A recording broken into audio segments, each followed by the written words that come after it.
All right, with that, we are looking at some other news coming in. Days after 23-year-old Sahil Danesara was killed in an SUV crash in Dwarka, the father of the minor accused said that the family is deeply grief-stricken and confirmed the vehicle involved belongs to their commercial transport business. The SUV was allegedly being driven by a 17-year-old who has been detained. The father said that he was not in the city when the incident took place and claimed he was unaware that his son was driving the car. He said that his son and daughter were in the vehicle and expressed regret over the incident, stating that the family is cooperating with the police and has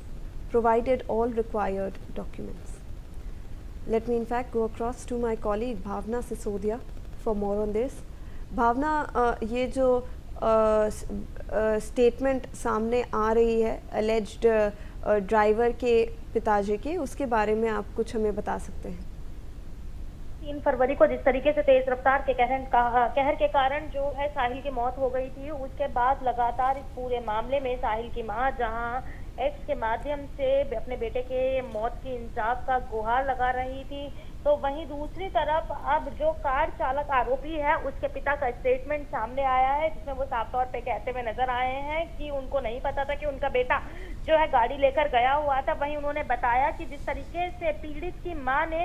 आरोप लगाया है कि उस गाड़ी के ऊपर तमाम चालान है और ओवर स्पीडिंग के चालान है, तो वहीं आरोपी के पिता इस बात पर अपनी सफाई देते हुए नजर आए। उन्होंने कहा कि ये उनका जो है वो ट्रांसपोर्ट का बिजनेस है और जिस दिन ये घटना हुई थी वो दिल्ली में मौजूद नहीं थे और उनकी गाड़ियों पर जो भी चालान है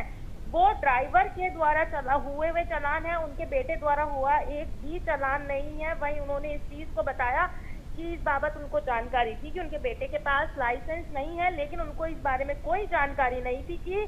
आरोपी बेटा जो है गाड़ी लेकर गया हुआ है। उसकी इस घटना की जानकारी भी आरोपी की माता ने आरोपी के पिता को दी थी। और वहीं अगर इस पूरे मामले में देखा जाए, जिस तरीके से साहिल की मां लगातार आरोप लगाती हुई नजर आ रही है कि जहां FIR के दौरान जो आरोपी है उसकी उम्र 19 साल बताई गई थी, लेकिन बाद में उसे नाबालिग करार दिया गया, तो कहीं ना कहीं इस पे भी आरोपी के पिता जो है स्पष्टीकरण देते हुए नजर आए हैं। वो साफ तौर पे कहते हुए नजर आए हैं कि उनका बेटा जो है वो हट्टा खट्टा है, जिस वजह से मौके पे मौजूद लोग उसे बालिग समझ बैठे थे। लेकिन जब पुलिस कार्रवाई शुरू हुई और पुलिस को आरोपी के डॉक्यूमेंट दिखाए गए, तो उसको नाबालिग मानते हुए तमाम धाराओं में मुकदमा दर्ज कर उसे जो है बाल सुधार गृह भेजा गया। लेकिन अगर देखा जाए तो अब आरोपी के पिता साफ तौर पे ये कहते हुए नजर आ रहे हैं, जहां इस पूरे घटनाक्रम से उनकी पूरी फैमिली जो है वो आहत हुई है, वहीं साहिल की मौत का भी उन्हें बहुत ज्यादा दुख है और उन्होंने कहा कि वे साहिल की माता के साथ हर वक्त खड़े रहेंगे। लेकिन अगर इस पूरे मामले में देखा जाए तो कहीं ना कहीं साहिल की मां बेहद ही ज्यादा आक्रोशित होती हुई नजर आ रही है और अपने बेटे के मौत को लेकर इंसाफ की गुहार बार बार लगा रही है।